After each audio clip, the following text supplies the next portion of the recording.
Um, the card at the bottom of the deck is the moon, and the moon represents potentially deception, dishonesty, things hidden, but it could also be a phase, right? It could represent lunar phases, cycles of 27 to 28 days, and some kind of a time frame or timeline.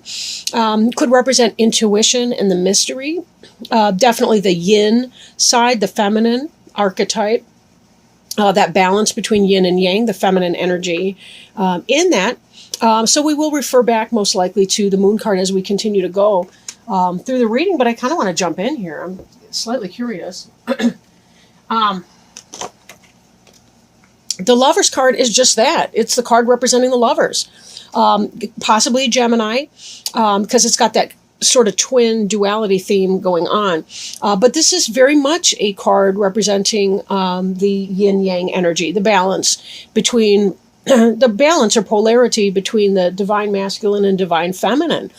For some of you, this can indicate soulmates, twin flames, lovers. For others of you, this could be a head and heart decision that you need to be making, right? Now, I do feel, looking at the other cards, that this has more to do with a relationship. So if you've recently gotten into a relationship, this could be a soulmate or a really, really great partnership for you. And then I think back to that Sagittarius reading, and I think, man, if you're in Aquarius with a Sag, wow, right now, right? Now, crossing use the Fool energy. And the Fool, for some, they think, well, it's about foolishness. But for a lot, it has more to do with, at least on the spiritual journey, it has to do with taking that blind leap of faith, right? Setting down your baggage, right? Putting your baggage behind you and going ahead, spreading your wings and taking off on this brand new adventure, leaping forward with faith and trust that there will be something there to catch you. And very definitely the butterflies and metamorphosis symbol, right? Change, growth. Moving from an uglier phase of life into a more positive, developed phase. So in terms of love, this is really about trusting, in that partner of yours, trusting that this relationship is good for you and positive. Now, crowning you is Blasted Oak. And I think for some of you, because of this position, this is what may come to pass or what's kind of on your mind really in that moment, the Blasted Oak. And that has to do with things that we build with our ego that are not based in, I want to say reality, but ego trip is reality too. I'm sorry to say it. But I think sometimes we build things that are more monuments to what we desire to have, and it may not be in our best interest. For example, we see somebody that we like and we say, well, I wish that, so-and-so would fall in love with me. Do you really? Would it be better to pray for a positive mate for yourself and not name names, but allow the universe to find a great match for you? Because you may not know enough information about that person to really, to know whether or not that would actually be a good idea for you. So Blasted Oak has to do with that. We kind of get our ego behind something. We care less about everyone's happiness and more about winning. We care about nurturing our ego. We put false pride into things. So this is still in a mental space. It may not come to pass. It could just be a mental position that you may be occupying. Now, as an Aquarian, you're an air sign very much so. We just kind of want to be, super duper careful with that. Now, the Tower is associated with Mars, the planet Mars, and Aries, potentially. So just so you're aware of that, it could possibly be an Aries that you have your mind on, but not necessarily, right? Not necessarily. At any rate, beneath you, we see the Three of Wands, which is fulfillment. Three of Wands is about healing for some of you who have been in that type of a health situation. It's been improving, it seems. This is somebody who's waiting for their ships to come in. They are out there.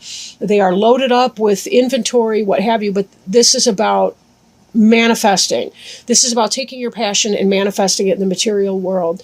And you are waiting for those ships to come in, and you have experienced a great deal of growth along this process. Taken with the Lovers, the Fool card, and so forth, this really does seem to me that there's a lot of healing that can be had in your relationship with one another. And we see the snakes up the pole, which is a symbol of healing. We see it in the medical profession quite frequently.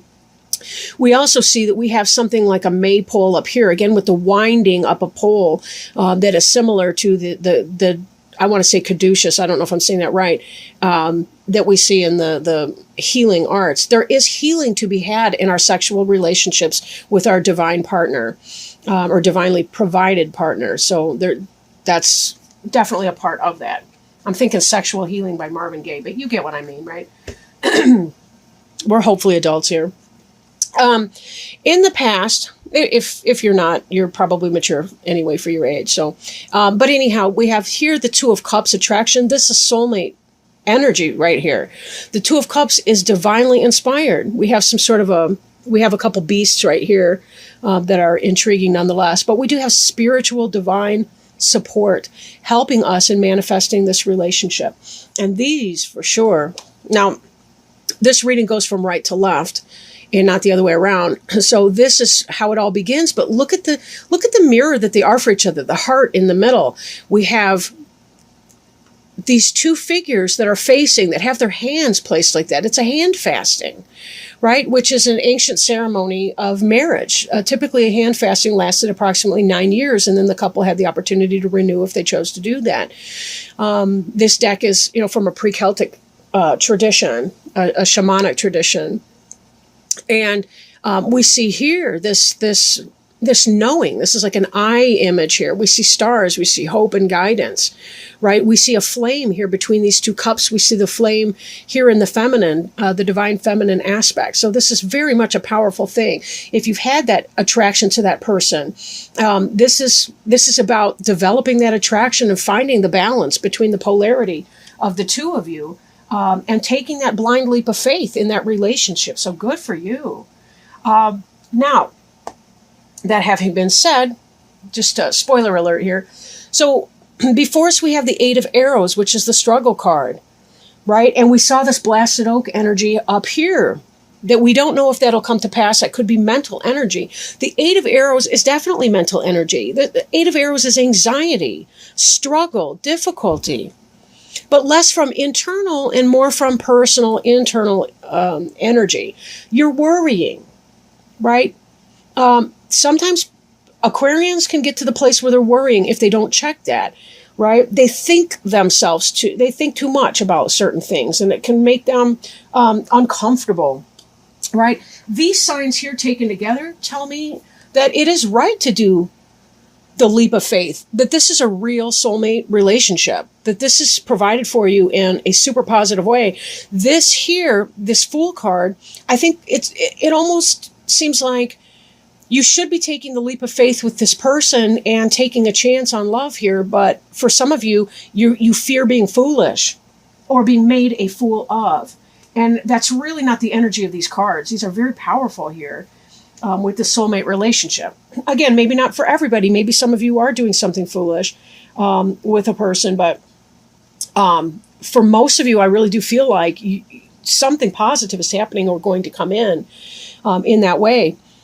This card here is about rebirth, right? This is about letting go. This is about discovery. This is about fun and joy, letting go of your past that has hurt you before, and being able to celebrate your present and your present moment with your new lover, right? Who's also your soulmate and your friend and your companion and your helpmate, and being able to let go of the past. These are old bones in here. What can we do with old bones? Well, you know what? Let's make a bitchin' stew, right? Let's eat some stew. And we look at all of this here, and it's like, we have abundance and then some. Now, Sheila Nagig has to do with the birth, rebirth, life and death. This symbol here is about the transition from birth or from the womb into life, being born into new life. And that's highly symbolic here. And it's that kind of an idea. This relationship for many of you can be a rebirth of sorts. As you are born again into this is what it's really like to be with somebody who's trustworthy and safe, who's not doing things and being some kind of way behind my back and all the rest of it, right? So there's that. That card represents you. Now, this is your environment card here, all right? The Wheel of Fortune. This has to do with destiny taking a hand and karma bringing you and your mate together.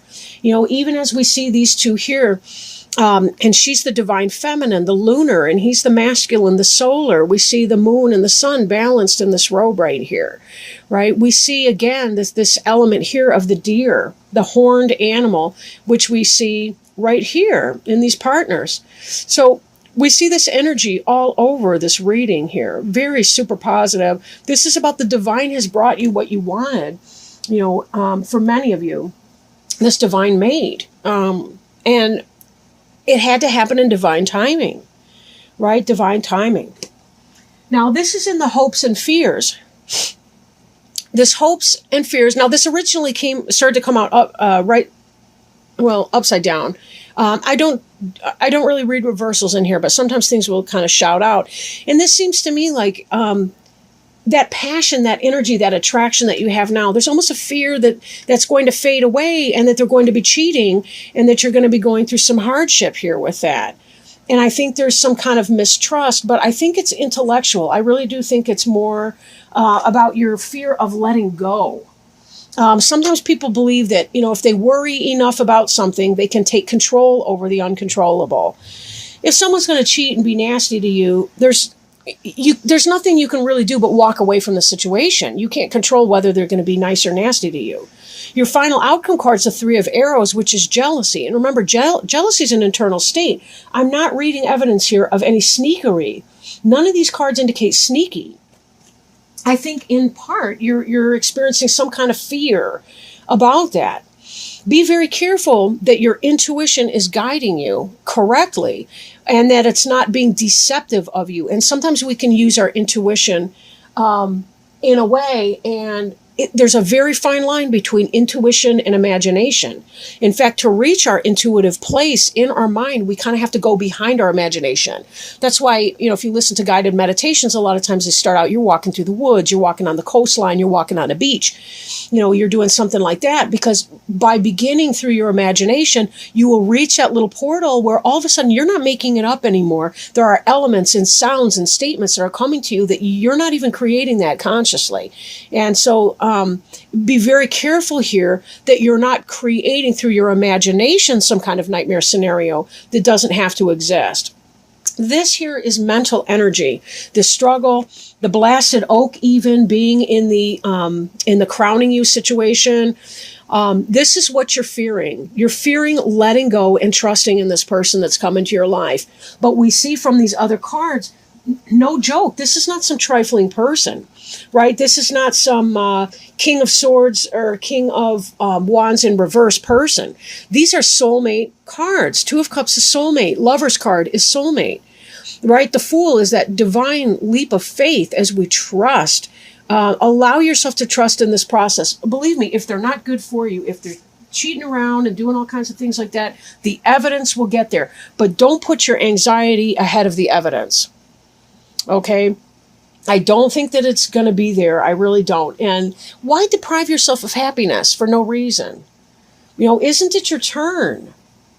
Is it not your turn to be happy? You have the opportunity at rebirth, at really knowing what those love songs are all about, at really knowing what it feels like to be cherished and respected. Note that in these, although they don't look exactly identical to one another, they're approximately the equal size, and they're looking at each other in the eyes, and their hands are matching. These are equals. These are equal partners. This is not an abusive or exploitive relationship here.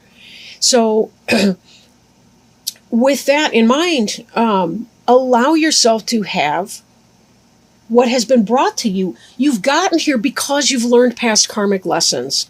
The Wheel of Fortune has brought this in because you are ready for it. You are ready for this, and you will experience that wonderful rebirth. Take your relationship one day at a time, 1 minute, 1 millisecond at a time if you have to, because sometimes that's overwhelming enough. But really do check your insecurities, right? Sometimes we need to bounce it off of our best friend. Sometimes we need to, talk to a therapist about our past, do some healing work to let go of the people that have engaged in some negative behaviors around us in the past. But know that you do deserve to be happy and that this may be a very significant chance for you. So don't torture yourself through anxiety and worry about things. Try not to be jealous of their ex. You knew that they weren't a virgin when you met them. Unless you're, a teenager in high school, they're probably not. And, so when you really think about that, how much energy do you want to put into worrying about their ex or their baby mama or their, the father of their children or, any of that kind of stuff, their ex who may still be somewhat in the picture. Maybe they're sharing a dog or, whatever the case may be. Just let go of all of that and allow yourself to have some peace of mind and some fun, because you really do deserve it. You guys work very, very hard, you Aquarians. Lots of respect to you. Now, what I'm doing off camera here is I'm shuffling our angel tarot cards and asking our angel friends if they can possibly provide us with some sort of a message. Sorry to shuffle so long, but I just want to make sure it's mixed up real good. And we have a jumper. Good news. All right. The Emperor. Ooh, this could be your divine masculine here that we were just looking at in that beautiful Lover's card here. Thank you, angels. The card that we have here is the Emperor, Archangel Michael. Organization in logic, structure and discipline, and leadership. I apologize about the glare here. I'm trying to make that go away. And so I'll read to you from the book. It's important to cultivate logic, discipline, and order right now. This card signifies that although your dreams are valid and sound, they still need guidelines and organization so they can manifest properly. Create a detailed plan for how you'll proceed and maintain kind but authoritative control over how that plan is implemented. And I have to say that, oops, sorry, I bumped the tripod here. That first part made me think of our moon card here, that perhaps we need to balance intuition and insight with the order and the logic. And again, that's that idea of the balance between the masculine and the feminine, because the masculine symbolic of the order and the logic and the mystery and the chaos and the feminine and the intuitive is represented by the feminine or the yin, right? So that just came to mind. So back to the book. Thank you, angels, for helping us here. Feel empowered to take a leadership role in your career and any projects you're working on. Structure and order are your friends as you move from the preparation stage into the execution of your plans. Believe in your ability to be a positive and diplomatic leader. Get organized so that you can be more effective. Additional meanings of this card are the desire to be a success, stability, making wise choices, security, government agencies, law enforcement, the respect of others, and fatherhood.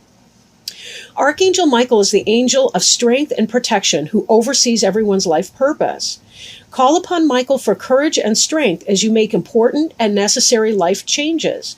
He can also help you focus your logical mind and left brain talents upon your projects. So excellent, excellent news.